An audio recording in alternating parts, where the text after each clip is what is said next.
में राजौरी के खास में सेना के कैंप पर आतंकी हमला। आतंकियों ने सेना के कैंप पर ताबड़तोड़ फायरिंग की, सेना के कुछ जवान घायल।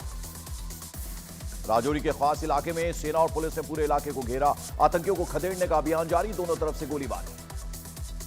आज से संसद का मानसून सत्र शुरू। दोपहर 1 बजे लोकसभा और दोपहर 2 बजे राज्यसभा में पेश होगा देश का आर्थिक सर्वेक्षण। पेपर लीक मामले में कांग्रेस ने लोकसभा में स्थगन का दिया नोटिस, संसद के हंगामेदार होने के आसार। पुणे में महाराष्ट्र बीजेपी के प्रदेश अधिवेशन में गृह मंत्री अमित शाह का शरद पवार पर बड़ा हमला, बोले भ्रष्टाचार के सरगना हैं शरद पवार। आरएसएस के कार्यक्रमों में सरकारी कर्मचारियों के शामिल होने के फैसले पर कांग्रेस ने साधा निशाना। जयराम रमेश ने ट्वीट कर केंद्र सरकार ने 58 साल से लागू प्रतिबंध हटा लिया, कहा। सर्वदलीय बैठक के दौरान मुद्दों को सोशल मीडिया पर साझा करने के बीजेपी ने जयराम रमेश को आड़े हाथों लिया। संसदीय कार्य मंत्री किरण रिजिजू ने भी दी नसीहत। आज संसद में भी गूंजेगा यूपी में कांवड़ यात्रा पर योगी सरकार के फैसले का मुद्दा। कांग्रेस की तरफ से सांसद प्रमोद तिवारी देंगे नोटिस। सर्वदलीय बैठक में समाजवादी पार्टी ने भी फैसला वापस लेने की रखी मांग। कांवड़ रूट पर उत्तर प्रदेश उत्तराखंड सरकार के निर्देशों को सुप्रीम कोर्ट में चुनौती। आज सुनवाई करेगी सर्वोच्च अदालत। याचिका में दुकान पर नेम प्लेट लगाने वाले आदेश को रद्द करने की मांग। इलेक्टोरल बॉन्ड मामले में एसआईटी जांच की मांग वाली याचिका पर सुप्रीम कोर्ट में आज होगी सुनवाई। दाखिल की गई याचिका में एसआईटी जांच की मांग। बांग्लादेश में हिंसा के बीच ममता बनर्जी का बड़ा बयान, बोली बांग्लादेश के लोग हमारे दरवाजे पर आएंगे तो शरण जरूर देंगे। बीजेपी ने ममता को दी नसीहत। एमईए सूत्रों के मुताबिक ममता सरकार को इस फैसले का अधिकार नहीं। ममता बनर्जी पर भड़के विश्व हिंदू परिषद नेता विनोद बंसल, ट्वीट कर ममता बनर्जी को बताया जिहादियों की दीदी। एमईए सूत्रों ने ममता बनर्जी के बयान को पूरी तरह गलत बताया, कहा राज्य सरकार नहीं केंद्र सरकार के अधिकार में आते हैं ऐसे मामले। बांग्लादेश में जारी हिंसा के बीच स्वदेश लौट रहे भारतीय छात्र। ढाका में मौजूद भारतीय उच्चायोग की मदद से अब तक 4,500 से ज्यादा स्टूडेंट्स भारत लौटे। उत्तर प्रदेश के मुजफ्फरनगर में कांवड़ियों ने कार सवार को पीटा और की तोड़फोड़। कार सवार पर एक कांवड़ियों को टक्कर मारने का लगाया आरोप। आज यानी सोमवार से शुरू हुआ सावन का महीना। 72 साल बाद बना दुर्लभ संयोग, सोमवार के दिन ही खत्म होगा सावन। सावन के पहले दिन उज्जैन में महाकाल ज्योतिर्लिंग की हुई भव्य पूजा। महाकाल के दर्शन के लिए जुटी भक्तों की भारी भीड़। सावन के पहले सोमवार पर हरिद्वार में दिखी श्रद्धालुओं की भीड़। गंगा में डुबकी लगाकर श्रद्धालुओं ने की पूजा। सावन के पहले सोमवार पर काशी विश्वनाथ का हुआ भव्य श्रृंगार, विधिवत हुई पूजा, भक्तों की जुटी भीड़। नीट यूजी परीक्षा में अनियमितताओं और उसे रद्द करने की मांग से जुड़ी कई याचिकाओं पर आज फिर सुप्रीम कोर्ट में सुनवाई। बिहार पुलिस की ईओयू रिपोर्ट भी कोर्ट ने तलब की। अखिलेश यादव ने नाराज पार्टी नेताओं को जोड़ने की कवायद शुरू की। बदायूं के सलीम इकबाल शेरवानी, अलीगढ़ के योगेंद्र तोमर को वापस पार्टी से जुड़ने का किया अनुरोध।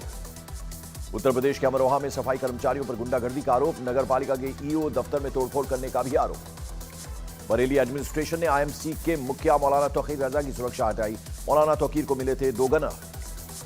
जम्मू कश्मीर में आतंकी हमले के बाद डोडा में पाकिस्तान के खिलाफ कांग्रेस का प्रदर्शन। पाकिस्तान का झंडा जलाकर निकाला गुस्सा।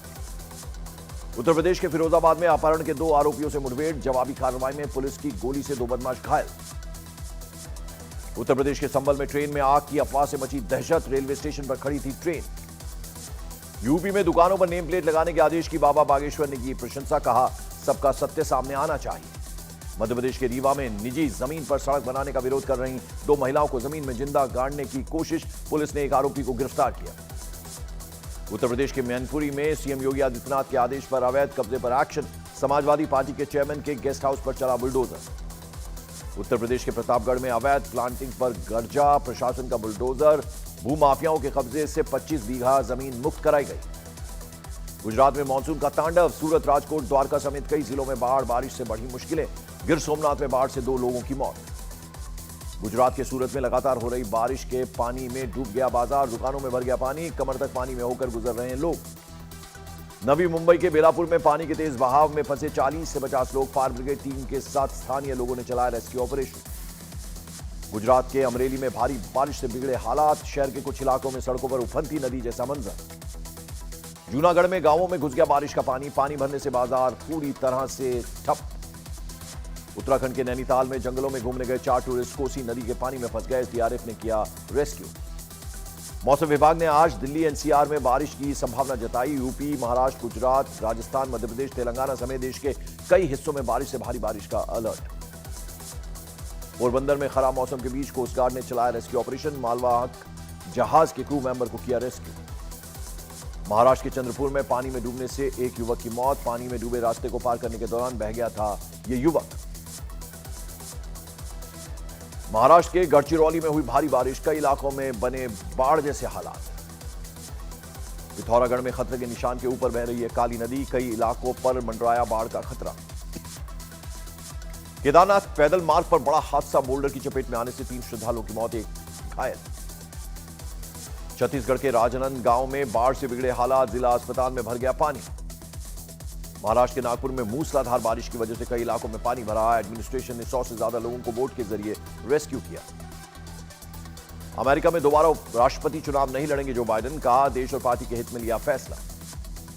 जो बाइडेन ने डेमोक्रेटिक पार्टी से कमला हैरिस की उम्मीदवारी का समर्थन किया। राष्ट्रपति पद के लिए कमला हैरिस को सबसे बेहतर बताया।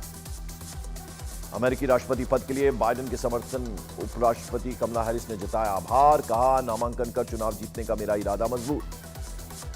सोशल साइट एक्स पर अपने पोस्ट में बाइडेन ने कहा कि वो जनवरी 2025 तक देश के राष्ट्रपति बने रहेंगे। जल्दी ही देश के नाम संबोधन में अपने फैसले पर विस्तार से बताएंगे बाइडेन।